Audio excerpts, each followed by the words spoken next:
గత కొద్ది రోజులుగా తెలుగు రాష్ట్రాల్లో కురిసిన భారీ వర్షాలు బీభత్సం సృష్టించిన విషయం తెలిసిందే. బంగాళాఖాతంలో ఏర్పడిన అల్పపీడనం కారణంగా ఎక్కడ చూసినా కుండపోత వర్షాలు కురిశాయి. భారీ వరదలతో వాగులు వంకలు ఉప్పొంగాయి. లోతట్టు ప్రాంతాలు జలమయమయ్యాయి. ముఖ్యంగా ఖమ్మం, విజయవాడ నగరాల్లో వరదలు జనజీవనాన్ని స్తంభింపజేశాయి.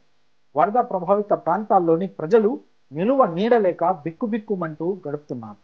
ఆ దృశ్యాలు ప్రతి ఒక్కరి హృదయాలను కలిచివేస్తున్నాయి. ముఖ్యంగా ఈ భారీ వర్షాలు విజయవాడపై ఎక్కువగా ప్రభావం చూపాయి. ఆ నగరం మొత్తం వరదల్లో చిక్కుకుంది. రోడ్లన్నీ చెరువులను కల్పించాయి. రాకపోకలు ఎక్కడికక్కడ నిలిచిపోయాయి. భారీ వర్షాలు, వరదల కారణంగా పలువురు ప్రాణాలు సైతం పోగొట్టుకున్నారు. ఒక రకంగా చెప్పాలంటే విజయవాడలో ముంచెత్తిన ఈ వరద ముప్పు ఎన్నో కుటుంబాలను చిన్న భిన్నం చేసింది. తాజాగా ఓ కుటుంబంలో కూడా ఈ వరద ముప్పు ఊహించని విధంగా తీవ్ర విషాదాన్ని నింపింది. ఓ నలుగురిని కాపాడాలని ఓ వ్యక్తి ఆశయం విధికి కూడా గిట్టనట్టుంది. అందుకే చివరికి అతని ప్రాణాలను బలితీస్తుంది. ఇంతకీ ఏం జరిగిందంటే, విజయవాడ వరదల్లో మానవత్వం చూపించిన ఓ యువకుడు చివరికి తిరిగిరాని లోకానికి వెళ్ళాడు. ఎలాగైనా సరే తన సోదరులతో పాటు మరో ఇద్దరు యువకులను కాపాడాలని అతను చేసిన సాహసం ఆయన ప్రాణాలని బలి తీసుకుంది.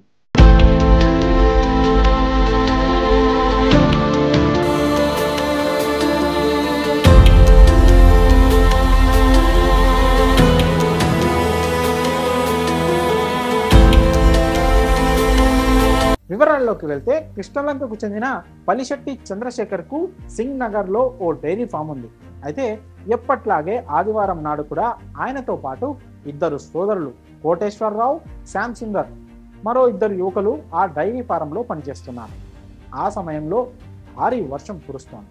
ఈ క్రమంలో వారంతా ఎవరి పనుల్లో వారు నిమగ్నమైపోయారు. చూస్తుండగానే ఒక్కసారిగా ప్రళయం వరద రూపంలో ముంచుకొచ్చింది.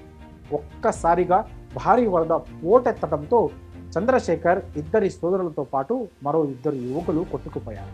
అయితే కళ్ళ ముందే తన సోదరులు, తనతో నమ్మకంగా పనిచేసే యువకులు వరదల్లో కొట్టుకుపోతుంటే చూసి చంద్రశేఖర్ తట్టుకోలేకపోయారు.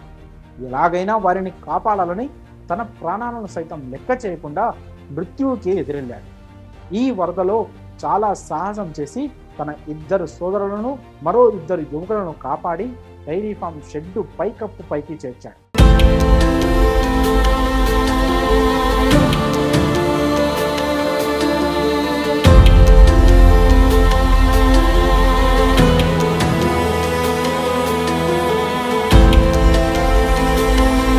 ఇక వారి ప్రాణాలతో పాటు నా ప్రాణాలను కాపాడుకుంటే సరిపోతుందని అనుకోలేదు చంద్రశేఖర్.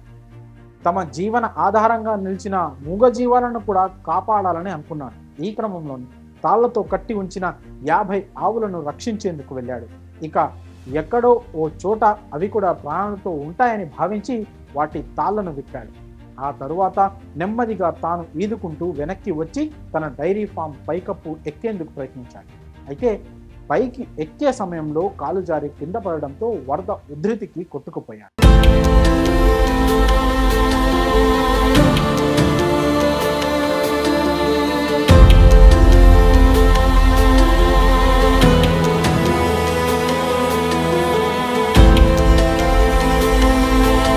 ఆ నలుగురి ప్రాణాలు కాపాడిన యువకుడు తన ప్రాణాలను మాత్రం నిలబెట్టుకోలేకపోయాడు. విధి ఆడిన వింత నాటకంలో వరదలకు బలైపోయాడు. డైరీ ఫామ్ కు 500 మీటర్ల దూరంలో చంద్రశేఖర్ మృతదేహం దొరికింది.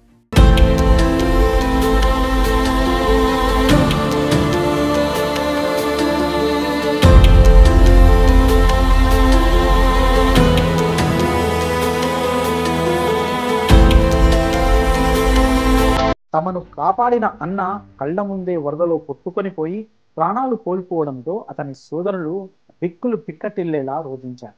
ఈ ఘటనలో మరో బాధాకరమైన విషయం ఏంటంటే, చంద్రశేఖర్ భార్య ప్రస్తుతం 8 నెలల గర్భిణి. పుట్టబోయే బిడ్డ కడుపుతో ఉన్న తన భార్య కోసం కూడా ఆలోచించకుండా నలుగురి ప్రాణాలు కాపాడి తన ప్రాణాలు పోగొట్టుకున్నాడు చంద్రశేఖర్. ఈ విషాద ఘటనతో స్థానికంగా విషాద ఛాయలు అనుకుంటున్నాయి. మరి ఈ ఘటనపై మీ అభిప్రాయం కామెంట్స్ రూపంలో తెలియజేయండి.